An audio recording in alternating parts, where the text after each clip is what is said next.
Enlightenment awaits, and it's just a flash away. What's the enlightening question of the day? Your stomach can rumble loudly after eating because your intestines are working to move food along.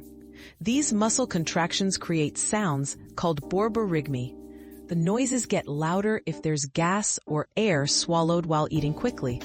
This is normal and shows your digestive system is doing its job. Our quest for knowledge never ends.